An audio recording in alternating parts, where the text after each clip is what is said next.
დღეს ჯანდაცვის სამინისტროს საკოორდინაციო საბჭოს წარმომადგენლებმა თქვენს ერთი მნიშვნელოვანი ფრაზა, რაც ჩემი აზრით აქამდე ძალიან მკაფიოდ უნდა თქმული გიყიდეს და საკომუნიკაციო სტრატეგიის ნაწილი ესეც უნდა ყოფილიყო ნამდვილად, რომ ვაქცინირებული ადამიანები სიცოცხლეს ინარჩუნებენ თითქმის 100%-იანი გარანტიით.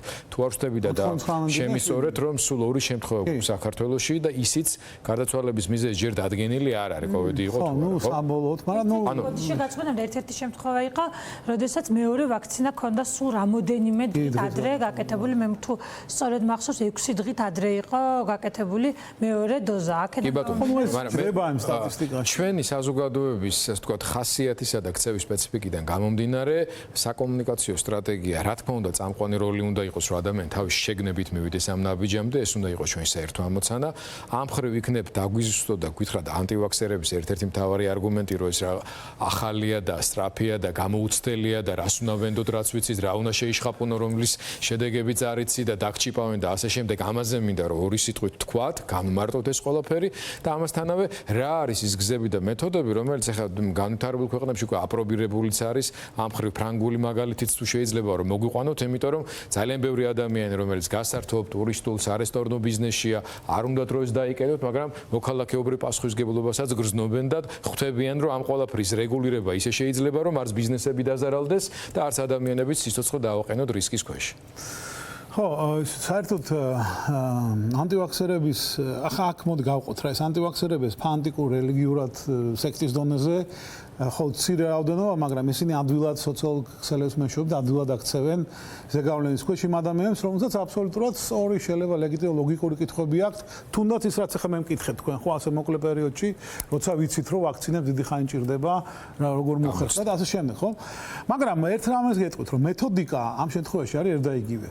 200 წელიწადია ბოლო ანტივაქსერები ჯენერმანაც გამოიგონა ვაქცინა, მას მერე ერთ და იგივე მეთოდს ხმარობენ და სულ რამდენიმე წესი აქვს ამას. რა როგორ უნდა მოიქცე, რომ მაქსიმალურად ბევრი ადამიანი მოიქცეს ზეგავლენის ქვეშ. პირველი დაამცირე, რომ დაავადების, ასე ვთქვათ, საფრთხე, რომ ამბობ, რომ არა ეს საფრთხე ყვავილი ჯენერის დროს, ყვავილი არაფერი დიდი პრობლემა არ არის რა. და გააბუქე ვაქცინაციის რისკი. სამაგიეროდ თუ ვაქცინას გაიკეთებ, მაშინ დაგემართება ჯენერის დროს ამბობდნენ სიფილის დაგემართება და ესა უნაყოფობა ხომ? დღესაც აღარ ამბობენ უნაყოფობას, ამბობენ რომ დაჭიპო და ისა ხომ?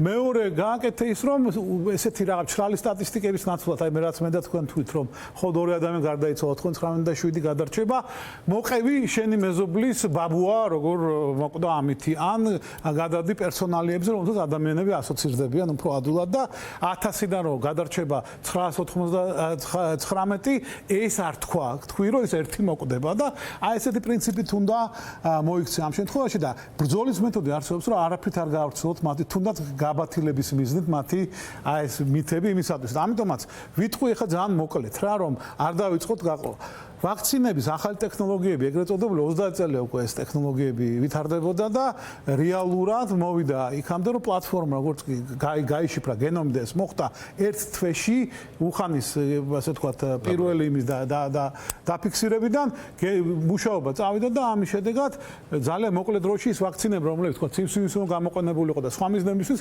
მოხდა მათი პერიორიენტაცია. აქეთ ისე რომ არც ერთი კლინიკური ფაზა იმ უმაღლესი ოქროს სტანდარტი რომელიც აქვს ვაქცინების მიმართ ჯანმრთელობის მსოფლიო ორგანიზაციას უსაფრთხოების მიმართ განსაკუთრებული სხვა წამლებთან შედარებით განსაკუთრებული უსაფრთხოების მოთხოვნები აქვს ვაქცინებთან მიმართებაში, რომ არც ერთი ეს სტანდარტი არ დარღვეულა და რეალურად საგანგებო მოხმარებისათვის ავტორიზაცია ნიშნავს, რომ უსაფრთხოარი და ხარისხიანი ხასიათი. ამისთვის ჩაიდო დღემდე უპრეცედენტო მასშტაბის ფინანსები მობილიზდა და დასავლური სამყაროს ყველა მეცნიერი თუ სადმე არსებობდა სოფლიოში და ჰქონდათ მიმართეს თავიანთი სამეცნიერო მოღვაწეობა ამ მიმართულებით და ეს არის კაცობრიობის გონის გამარჯვება ჩემის აზრით და ის პოტენციალი რომელიც თუ გაერთიანდა ერთად კაცობრიობას რაც შეუძლია გააკეთოს და ამის გარდა წელიწად ნახევარი უკვე ვაკურდებით 10,000-ობით ადამიანს რომელმაც გაიკეთეს ვაქცინა კლინიკური კვლევების ფაზის დროს მოდერნას და ფაიზერის და მათზე დაკვირვება ეხლა მიმდინარეობს ეგრეთ წოდებულ გრძელვადიან უარყოფით მითიურ ეფექტებზე რომლებიც ანტივაქსერები ამბობდნენ შეიძლება ვაქცინაც ჰქონდეს და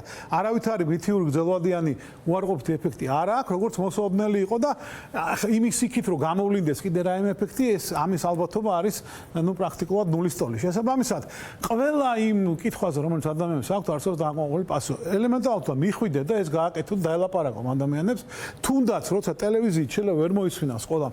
სოციალურ ქსელი ყველას არა აქვს. ამიტომ ჩახვიდე როგორც მაღალ თეატრში ხა UNICEF-ი თქვა შორის კაირამის საქმეს აკეთებს გაროს ბავშვთა ფონდი ჩაიყვანა სპეციალისტები და შეხვდნენ თქვა მასწავლებლებს მაღალ თეატრში და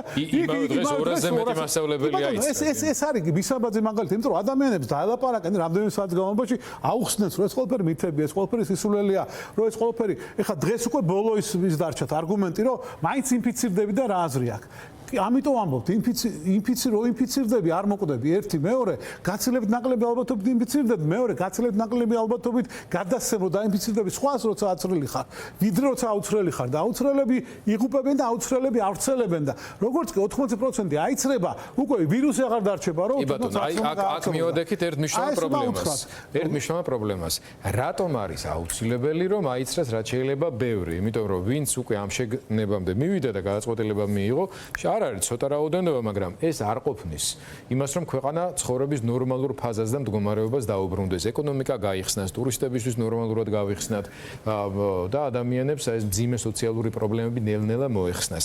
რატომ არის ეს აუცილებელი და რას ნიშნავს ეს ჯაჭვის გადაცემა და ჯაჭვის გაწყვეტა? რატო არის ეს უკვე სამოქალაქო პასუხისმგებლობის ნაწილი და არა მარტო შენს თავთან დამოკიდებული?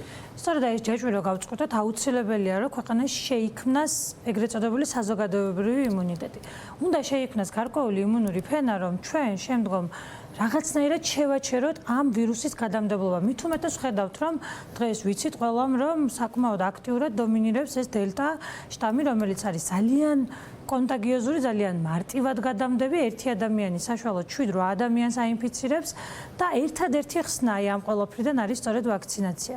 სწორედ ამით უნდა მივახციოთ იმას, რომ გარკვეული ფენა, იმუნური ფენა შეიქმნას ქვეყანაში. ჩვენ ნახეთ, რომ არის დადეს სახელმწიფომ დაგვიდო ეროვნული გეგმა, რომ წლის ბოლომდე უნდა იქნას ვაქცინირებული 60%, ეს არის 1,700,000 ადამიანი, მაშინ როდესაც დღეს 180,000 ადამიანიც კი არ არის ვაქცინირებული. სრულად ვაქცინირებული.